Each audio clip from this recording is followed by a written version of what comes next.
My daughter-in-law texted me from Miami at 2:00 the morning. I left with your son. We aren't coming back. This time it's serious. I didn't cry. I didn't beg. I just looked at the screen and smiled. I replied with 2 words. Good luck. Then I did something I never thought I would have to do. I canceled my own son's credit cards. I changed all the locks and emptied his name from my life. The next morning, when they pounded on my door with force, it wasn't him, it was the police. My name is Rose Miller. I am 62 years old, and until recently, I believed my biggest worry was that my hydrangeas weren't getting enough sun on the back patio. I live in a quiet suburb, one of those neighborhoods where everyone knows your name, where the ice cream truck passes by playing its unmistakable tune, and where neighbors wave to each other from the sidewalk while walking their dogs. My cottage is a modest home with cream-colored siding, a little worn by time, but it was always a place full of warmth. Here, I raised my son. Here, I mourned my husband when he left this world 8 years ago. And here, I thought I would spend the rest of my life in peace. My son, Lucas, was always a good boy, hardworking, polite, affectionate. When he married Emily 4 years ago, I was genuinely happy. I welcomed her like another daughter. I taught her my recipes. I lent her my jewelry for a wedding she attended. I shared advice, woman to woman. The house was always open to them. There are no boundaries here, I told them when they came to live with me. This is your house, too. And at first, everything was harmonious. Emily cooked. Sometimes Lucas helped me with the groceries, and at night we ate dinner together in front of the TV, watching the same sitcoms I'd been watching for years. But over time, something began to change. Small details, almost imperceptible at first. Emily's glances became colder, her words sharper little comments, but full of poison disguised as humor. Mrs. Miller, you take organizing way too seriously, don't you? She would say, laughing, after moving my things without permission. And Lucas, my own son, didn't look at me the same way anymore. When she made a hurtful comment, he just smiled. He smiled as if it were a joke, as if my pain were entertainment. I tried to convince myself I was exaggerating. It's work stress, I thought. It's a bad day. I always found an excuse for them, because that's what mothers do, they forgive, even before they are asked for forgiveness. Until that Tuesday arrived. A Tuesday like any other. That day, Emily and Lucas left early. They said they were going to Lake Geneva with some friends just for the weekend. I didn't suspect a thing. I told them to drive safely, gave them my blessings, and went back to my chores. I spent the afternoon watering my plants, preparing a pot of soup for dinner, and listening to NPR on the radio. The weather was pleasant. You could feel that warm breeze announcing that summer was just around the corner. That night, I sat in my favorite armchair with a light throw blanket over my legs and a cup of coffee in my hand. The house was quiet, no shouting, no footsteps, no fake laughter, just me and the soft ticking of the clock on the wall. I thought that maybe that silence wasn't so bad. My phone buzzed on the table. I picked it up calmly, thinking it would be a message from a neighbor, or maybe from Lucas letting me know they had arrived safely. When I looked at the screen, I saw Emily's name. Below it was a photograph, and my stomach dropped. It was her, smiling in front of the ocean, with the intense blue sky of Miami behind her. Next to her was Lucas, holding a drink, with an expression I didn't recognize. He looked like a different person. Below the image was her message. I left with your son. We aren't coming back. I felt the air around me vanish. My hand trembled for a second, but then something strange happened. I didn't cry. I didn't scream. I didn't ask why.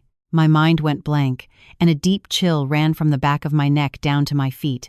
I reread every word. I left with your son. We aren't coming back. 10 words that destroyed a lifetime. Then more messages arrived, one after another. We are starting a new life far away from you. This house always made us feel trapped. You never really loved your son. Every line was a knife. Every word a treason. I looked around the living room, the family photos, the memories, the kitchen I cleaned with such care, the plates they had used that very morning. Everything seemed like a massive lie. But instead of breaking down, I lifted my head, pressed my lips together, and replied with just 2 words. Good luck. That was all. I didn't beg them. I didn't ask for explanations. I didn't show them my pain. I turned off the screen. In that precise instant, I stopped being the fragile mother. the understanding mother-in-law, the woman who always forgives. That night, something inside me woke up. I walked slowly toward my small desk where I kept my documents. I pulled out the blue binder where I had everything: the deed to this house, the property tax receipts, my pension statements, the bank contracts. Everything was in my name. I had paid for everything with the work of my entire life and the effort of my late husband. Lucas and Emily legally owned nothing, and suddenly, everything was clear. If they had chosen to leave, I was going to choose to protect myself. I turned on the computer, logged into my online banking, and looked at every transaction with fresh eyes. There were the withdrawals I didn't remember making, the purchases I never authorized, the suspicious transfers to accounts I didn't recognize. Emily had been stealing from me, and Lucas knew it. A tremor of rage ran through my body, but my hands remained steady. One by one, I canceled all the authorized user cards. I changed passwords. I changed PINs. I activated security alerts. Then I grabbed my cell phone and searched for a number on the internet. Locksmith, 24 hours. It was past midnight when they answered. "Hello?" a sleepy voice said.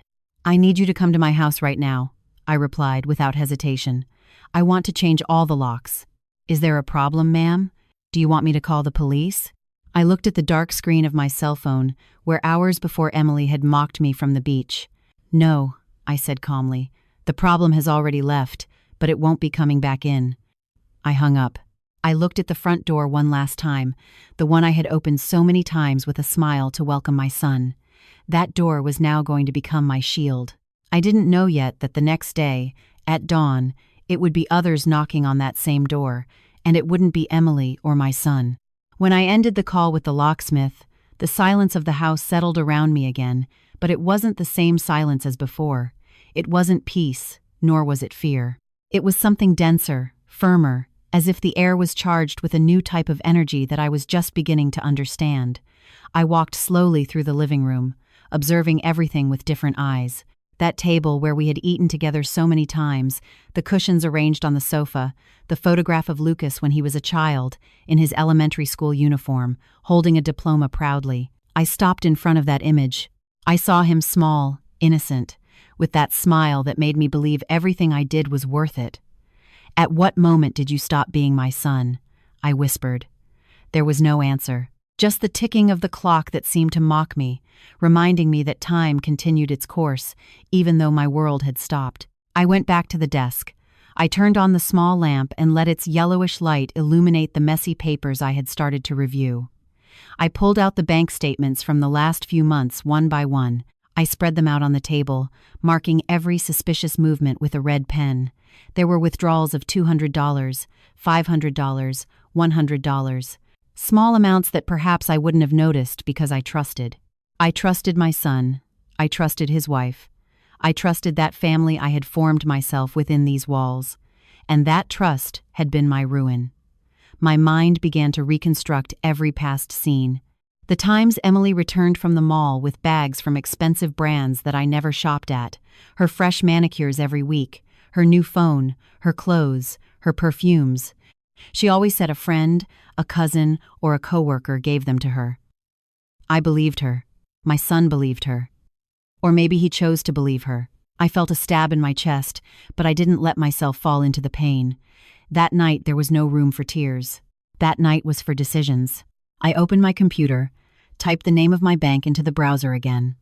I entered my username, password, security code. The system took a few seconds to load. They seemed eternal. When the screen finally showed my accounts, I confirmed everything. The cards listed as authorized users were in the names of Lucas and Emily. They were linked to my main account, fed by my pension and the small savings I kept for emergencies. My hand rested on the mouse. I clicked. Remove authorized user, Lucas Miller. Confirm. Remove authorized user, Emily Miller. Confirm. A message appeared. This action is irreversible.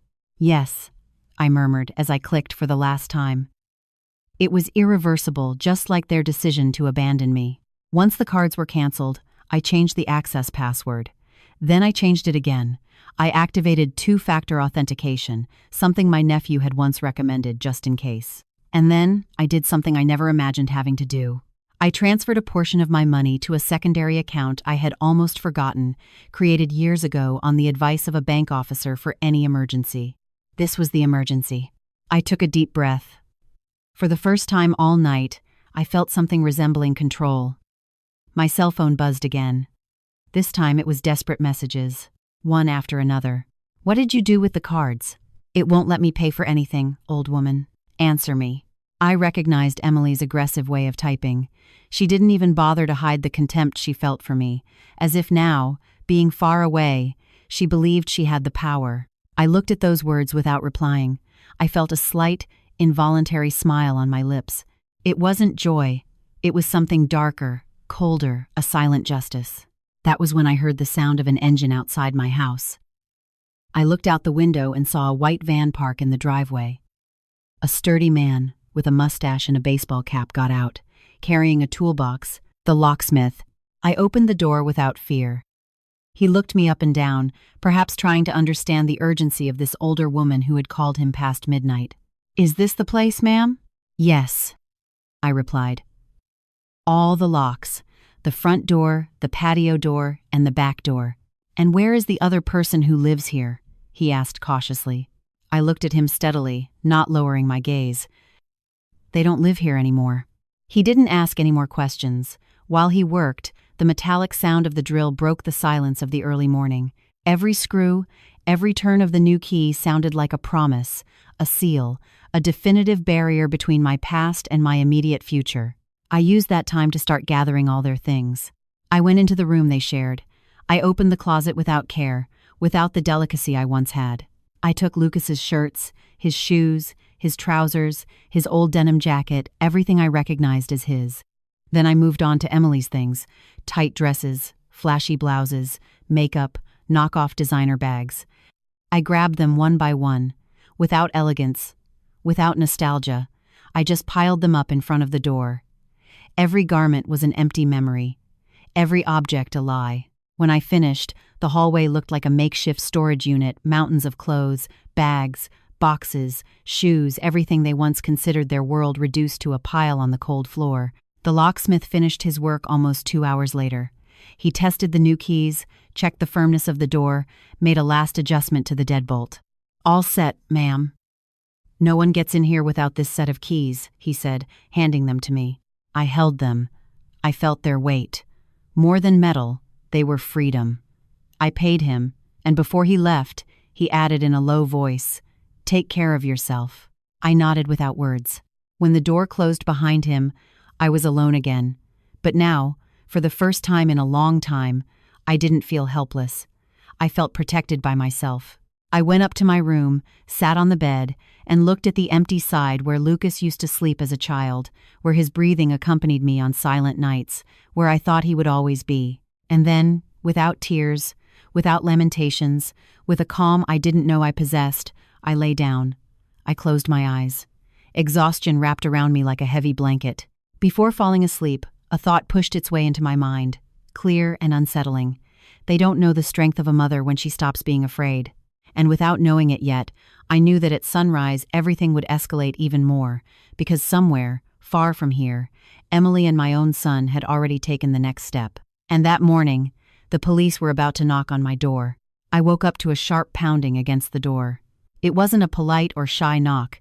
It was an authoritarian pounding, repeated, as if they wanted to tear down the wood with each impact. My eyes flew open. For a second, I didn't know what day it was, or where I was, but then I remembered everything. The message from Miami, the canceled cards, the new locks. Everything came back to my mind like an avalanche. I sat up in bed and looked at the clock. 8 a.m. They pounded again. "Ma'am, open the door, please." The voice was firm, male, professional. I got up calmly, put on a light robe, and walked slowly toward the entrance. Every step was sure. I didn't feel fear. It was a strange mixture of dignity and exhaustion, as if inside me I had accepted that this was just another chapter of the same disaster. I looked through the peephole.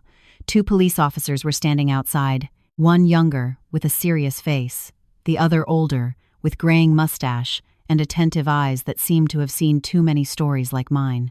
I took a deep breath and opened the door just a crack, leaving the security chain on. "Good morning, officers," I said calmly. "How can I help you?" The older one spoke first. "Are you Mrs. Rose Miller?" "Yes, that's me. We received a report from your son, Lucas Miller, and his wife, Emily Miller. They claim that you changed the locks of the house illegally, that you blocked their cards, and that you kept money that doesn't belong to you." I listened to him without changing my expression. I didn't raise an eyebrow, didn't show a hint of surprise. "May I come in, ma'am?" the younger officer asked. "Of course," I replied, unhooking the chain and opening the door completely. "Come in." Both entered and looked around with discretion, assessing the scene. They saw the pile of clothes and belongings stacked in the hallway. They didn't touch anything. "All of that is theirs," I clarified. "I put it there so they can pick it up when they come, if they want to do so civilly."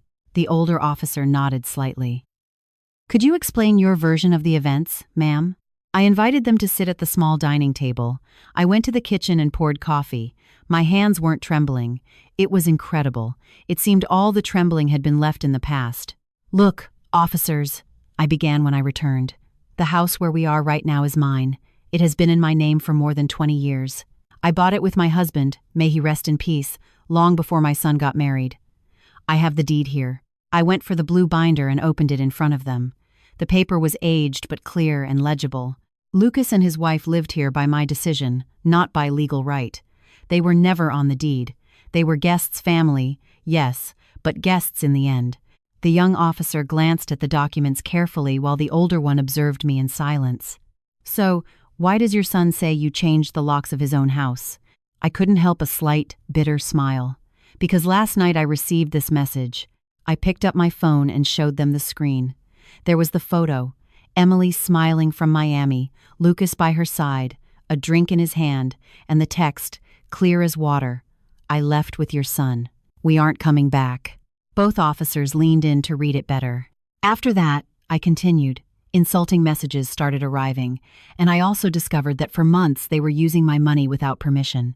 They were authorized user cards linked to my account. I only canceled what was mine. The older officer looked up slowly. "Do you have proof of those transactions?" I got up again and grabbed the bank statements I had left marked on the desk. I put them in front of him, pointing at the figures with my finger. "Everything is here. Every withdrawal, every purchase. I wasn't at those stores. I didn't go to those restaurants. They did it while I thought it was grocery money." A heavy silence fell. The young officer looked at the other, uncomfortable. "So, ma'am, legally you have every right to cancel those cards." "I know. And you also have the right to change the locks if the property is yours," the older one added. "I know that too," I replied. "But they think they can do whatever they want with me, just because I'm their mother, just because I'm an older woman." That is over. There was a moment of respect in the silence. Then the older officer's radio began to crackle. "Unit 14. What is the situation at the reported address?" The officer took the microphone without taking his eyes off me. "No crime in progress here. The residence belongs to the lady. The complainants have no legal rights to the property. We are not going to force an entry." An agitated voice began to be heard on the other end of the line. I recognized that tone immediately, even without seeing the face. "Lucas, it's a lie. It's my house. She is stealing from me. You have to go in now." The officer sighed. "Mr. Miller, calm down. Your mother has presented us with legal documents establishing that you are not the owner. This is a civil matter, not criminal. I suggest you contact a lawyer." There was a muffled scream, full of rage, and then the transmission cut off. The young policeman shook his head. "I am very sorry, ma'am," he murmured. "Not all children know how to respect." I looked at him intently. "I know." The officers took notes of everything. They wrote a small report in their notebook. Finally, the older one said, "As a precaution, we suggest you do not have direct contact with them for now. If they try to enter by force, call us again. You are within your rights." "Thank you," I replied. "And don't worry, I don't plan on opening the door to anyone who doesn't deserve to cross it." They got up to leave. Before exiting, the younger one couldn't contain a look of astonishment. "You are stronger than many people believe, ma'am." I nodded slightly. "I'm just a mother who stopped allowing herself to be hurt. Just as the patrol car began to disappear at the end of the street, I saw a taxi stop further up. From the left side, Lucas and Emily got out. Their faces were pale, tense, consumed by anger and humiliation. I knew it in my heart. This wasn't the end. It was barely the beginning. And as they approached my house again, I understood that the hardest part was yet to come. I watched them get out of the taxi as if I were watching a scene I already knew. Lucas came out first, his shirt wrinkled and eyes swollen. Behind came Emily, disheveled but with her chin held high. Then appeared Mrs. Peterson, his mother-in-law, and my sister Teresa. They came in a line like a small jury ready to pass sentence in front of my door. They approached, murmuring. I caught the words pension and poor Lucas. I stood in the middle of the living room, upright, hands clasped. I wasn't going to hide. The knocks came sharply. "Rose," shouted Teresa, "open up!" Then Lucas's voice. "Mom, open the door." I took a deep breath. I walked over and opened it without putting the chain on, but only halfway. I planted myself in the frame. "Good morning," I said. The four of them stood in front of me, Lucas with rage and shame, Emily with contempt, Mrs. Peterson with arms crossed, Teresa with a stern expression. "Well," sneered Emily, "you left us penniless in Miami. Does that seem like a good morning to you? You wrote that you were leaving with my son and that you wouldn't be coming back." I replied, "I just took your message seriously." Lucas clenched his fists. "Mom, don't exaggerate. Those cards were ours too. We live here. You can't do this to us." "Lucas," I said slowly, "the account is in my name. The house is in my name. You lived here because I wanted you to, not because you were entitled to it." Teresa intervened, putting a hand on Lucas's shoulder. "Rose, they are young. They made a mistake, but they are your family. Was it necessary to come to this?" Mrs. Peterson stepped forward. "I always knew she was controlling," she said. "She doesn't let her son grow up. Emily told me she even checks every penny he spends." "If they felt so bad, nobody forced them to stay," I answered. "Funny that they never left while they could use my credit cards." I pointed to the pile of boxes and bags in the hallway. "There are your things. You have 1 hour to take them. Afterwards, whatever is left, I donate." "Are you kicking us out?" asked Emily. "You left first," I replied. "I'm just tidying up the house you abandoned via text message." Lucas looked down for a second, then raised his eyes stubbornly. "None of this would have happened if you weren't so controlling," he said. "You have a pension. You don't need that much. Sharing isn't going to kill you." His words hurt me more than the message from Miami. "What kills me," I answered, "is that you think everything I worked for is worth less than your whims to start something new with my money." I let them enter only as far as the hallway. Watching them carry their own things was strange. Boxes of clothes, a television, a trash bag full of shoes. None of them thanked me that everything was folded. They passed by me without looking at me. On one of those trips, Teresa leaned in close. "I'm telling you this for your own good," she whispered. "You're going to end up alone. People talk." "People always talk," I replied.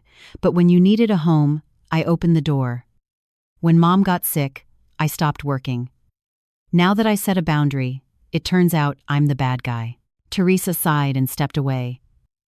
When everything was in the taxi, Emily returned to the door. "I hope one day you understand what it's like to be left with nothing," she said. "Let's see who takes care of you when you can't even walk down the stairs." I looked at her. "Today I am left without a son in the house," I replied. "But you are being left without shame, and that is paid for dearly." Lucas approached from behind, not daring to hold my gaze. "Bye, Mom," he murmured.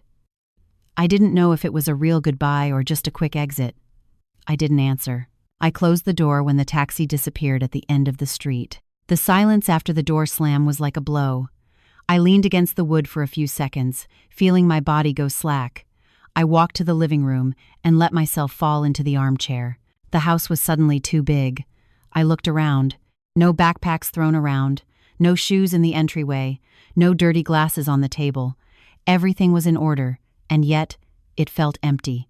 That was the first time since this whole thing started that I truly cried. I didn't scream.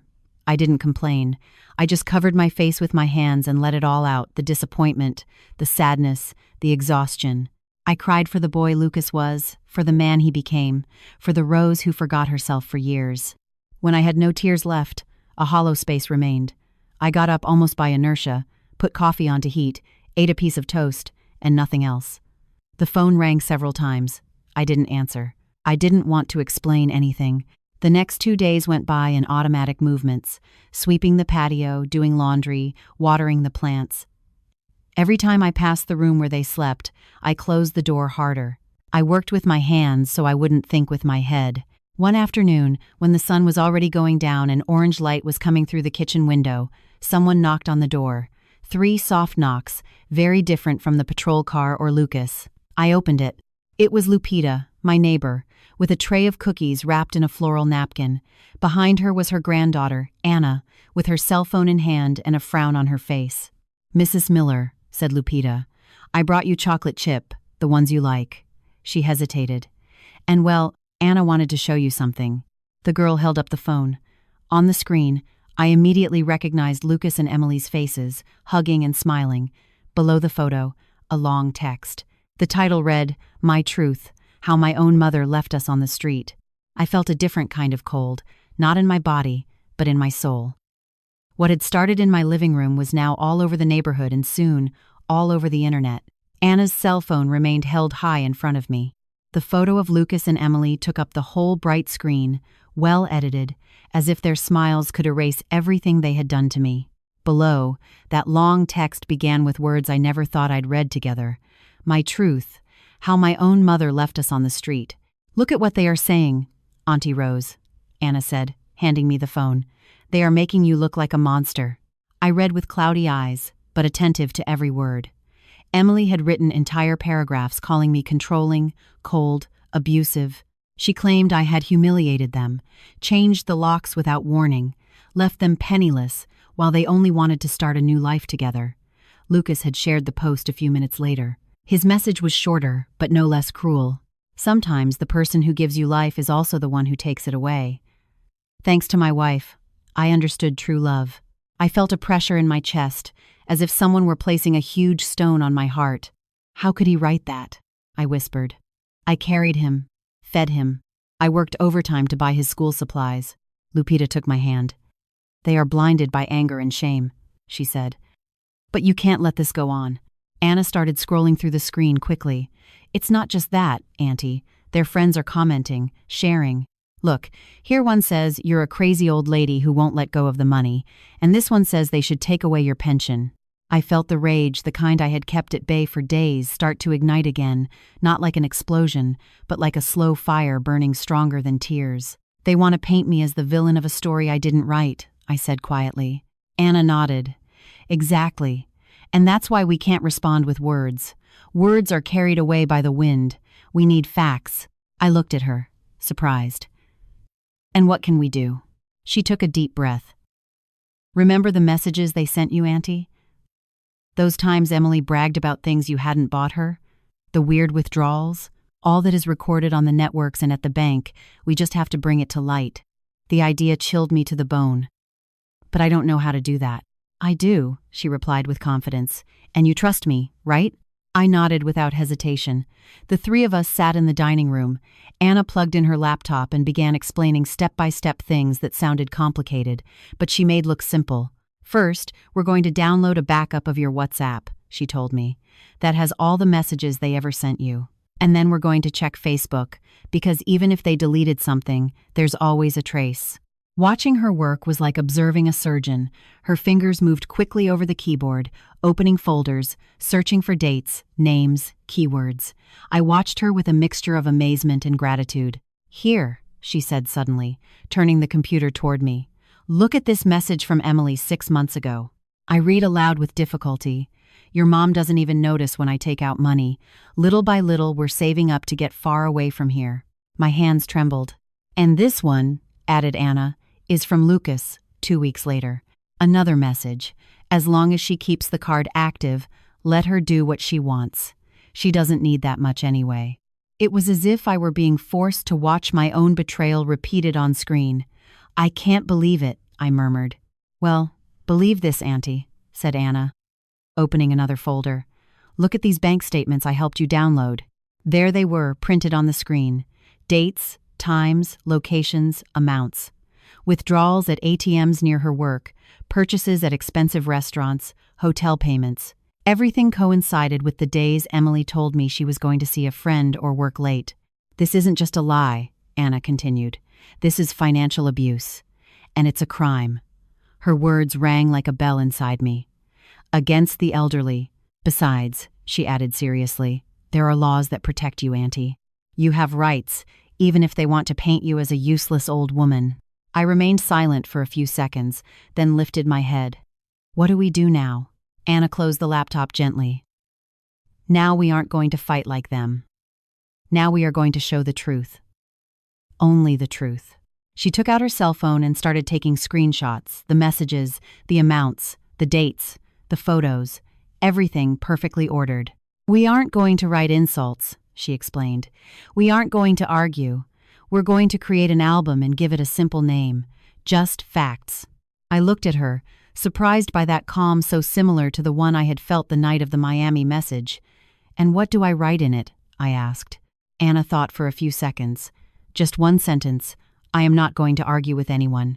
Here are the dates and amounts. Nothing else." I stared at those words. Nothing else. No screaming, no long explanations, just proof. That same night we published the album. Every image, every bank statement, every message with a time and date, one after another, without embellishment, without emotion, just reality. I closed the computer. My phone started buzzing minutes later, over and over again. Messages, notifications, calls. I didn't open anything. I didn't need to. I knew exactly what was happening in the whole neighborhood, in the whole family, on all those screens they had previously used to attack me. The truth had come out, and this time they couldn't delete it. When I finally looked at my phone hours later, there was a new message. It wasn't from Lucas. It wasn't from Emily. It was from a woman whose name I didn't know. "I am a lawyer. I work with cases of violence against the elderly. If you want free advice, contact me." I read her full name, Attorney Sarah Jenkins. A slow, sad smile crossed my face. That ordinary Tuesday had turned into a battle, and I had just found my ally for the next round. At that moment, I knew we would soon see each other again in a place where no one could lie: the courthouse. 3 days after posting the album, Just Facts, my life changed course again. This time, it wasn't a message, nor an aggressive call, nor a knock on the door. It was a manila envelope slid under my heavy front door official, cold as a sentence. I picked it up with steady hands. They didn't shake like before. Clearly printed in the upper left corner was Family Court. "It arrived," I murmured to myself.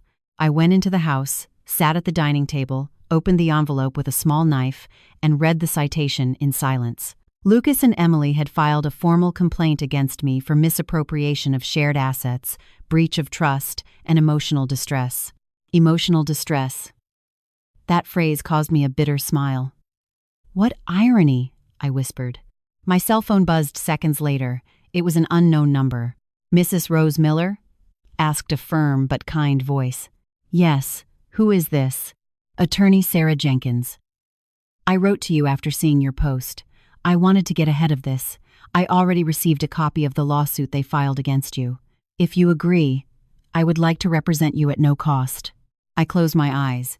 For the first time in days, I felt real relief. "I accept," I replied without hesitation. "Tell me, what do I have to do?" 2 days later, I was walking next to Sarah up the cold steps of the courthouse. She was younger than I imagined, but she walked with a confidence that commanded respect. She carried a thick binder under her arm and a contagious calm on her face. "Don't worry, Mrs. Miller," she told me. "Everything they did is wrong legally, emotionally, and morally." "They always think I'm wrong," I replied. "Ever since Lucas was a child." "That ends today," she affirmed. We entered the courtroom. They were already there, Lucas and Emily. They looked different, thinner, tenser, less in love. Lucas didn't look at me. Emily did, with false pride in her gaze. Next to her was their lawyer, a young man, shiny suit, actor's smile, pure appearance. Behind them were my sister Teresa and Mrs. Peterson, watching me as if I were the problem with the world. I sat at the opposing table next to Sarah. Resting on the wood was our binder with my documents, my evidence, my story turned into legal truth. The judge, a man with gray hair and a serious face, entered the room. "Let's begin," said Lucas's lawyer. He took the floor first. He spoke of maternal ingratitude, lack of understanding, excess of authority. He painted Lucas as a victim, Emily as an innocent girl, and me as a resentful old woman who didn't want to let go of control. As I listened to him, I understood something important. He wasn't talking about me. He was talking about a woman they had invented. When he finished, Sarah stood up. "With your permission, Your Honor." Her voice was clear as a bell. "This hearing is not about wounded emotions," she continued. "It is about facts. What we will demonstrate today is a clear case of financial abuse against a senior citizen." She turned toward the screen at the front. "I request permission to present digital evidence." The judge nodded. The lights dimmed slightly, and the first image appeared on the screen. Emily's message from Miami. "I left with your son. We aren't coming back." Then the mocking messages, then the bank statements, then the dates. One after another. In the room, only the soft hum of the projector and the tense breathing of those present could be heard. I could see Lucas's face changing color, Emily clutching her purse, Teresa lowering her gaze. Sarah read aloud. "As long as she keeps the card active, let her do what she wants. She doesn't need that much anyway." Message sent by Lucas Miller, "Your Honor." Lucas closed his eyes. "Little by little we're saving up to get far away from here." Message sent by Emily Miller. The judge slowly raised his eyes toward them. "Do you deny having sent these messages?" asked the lawyer. He wanted to intervene, but Lucas was faster. "No, sir," he said with a dull voice. A thick silence fell over the room. "So, you admit that you used your mother's money without her consent to finance your trip to Miami and your supposed new beginning," continued the judge. Lucas nodded. Emily began to cry softly, dramatizing as always. "I admit I did it," she whispered. "But I didn't think it would go this far." Sarah seized the moment. "It went this far because we are here today," she replied. "And it went this far because Mrs. Rose not only protected her home, but her dignity." There were murmurs among the people present. The judge took notes for several minutes. Then he lifted his pen. "It is demonstrated," he said finally, "that the defendant is actually the victim in this case. The house is her property.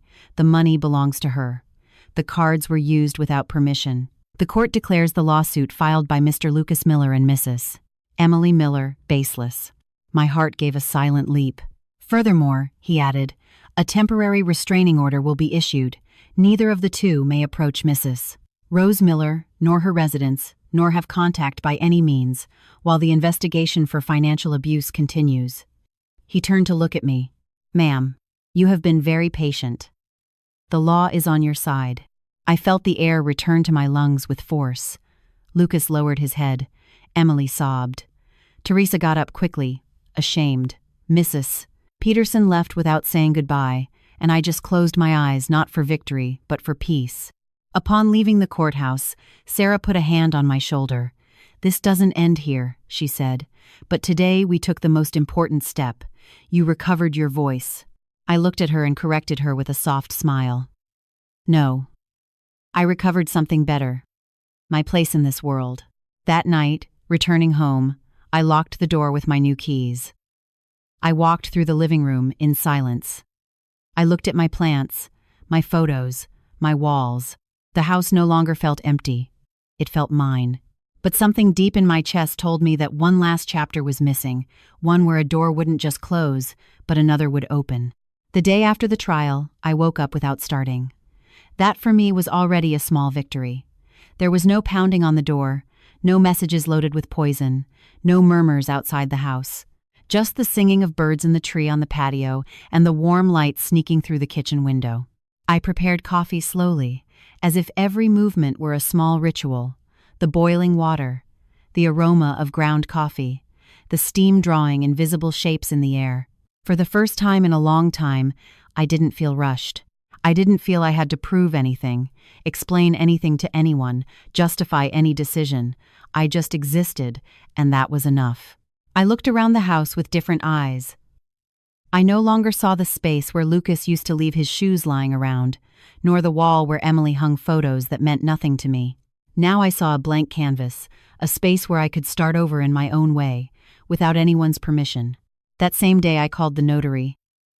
I want to change my will, I told him firmly. There was no doubt in my voice. I wanted to make sure that whatever little or much I had was destined for decisions made calmly, not under pressure, guilt, or fear. If I had learned anything from this whole story, it was that no one should count on your sacrifice as if it were an eternal obligation. Hanging up the phone, I felt a strange lightness, as if I had removed an invisible weight I had been carrying on my shoulders for years. In the afternoon, there was a knock on the door, those 3 small, soft knocks. This time it wasn't the police, it was Lupita. Mrs. Miller. Can I come in for a moment? I smiled. Of course. She entered with her usual smile and a small package wrapped in colored paper. I brought you a candle, she said. Sometimes we don't know why things happen, but we must always be thankful that they keep happening. I hugged her without words, thanking her not only for the candle but for the friendship, the company, the affection that isn't bought or demanded. After she left, I lit the small candle in a quiet corner of the living room. I didn't ask for anything. I just gave thanks. Thanks for having woken up, for having resisted, for having chosen this time to choose myself. The days began to flow differently. I returned to my routine of going to the market, taking care of my plants, reading in the afternoons, sitting on the patio with a cup of tea. People started greeting me with more respect. Some neighbors who had remained silent now gave me looks of admiration, even pride. And as for Lucas, I heard nothing more. He didn't call, he didn't write, he didn't appear. Better that way, because there are wounds that don't need to be reopened, even if they hurt. On any given Sunday, while I was sweeping the sidewalk in front of my house, a boy on a bicycle stopped in front of me. "Ma'am, are you the one who was on the internet?" he asked with innocent curiosity. "Maybe," I replied, smiling. "Is that good or bad?" "My mom said you are brave," he answered. That simple, pure comment touched me more than all the apologies I never received. That night, as I settled into bed, I thought about everything that had happened since that message from Miami. The pain, the humiliation, the shock, the rage, but also the strength, the clarity, the resurgence. I understood something profound. Sometimes they don't break you to destroy you. The story didn't leave me empty, it left me free. Free of guilts that weren't mine, free from carrying those who didn't respect me, free to start over, even if it was alone. And as I closed my eyes, I felt a peace in my chest that no one could ever give me, and no one can ever take away.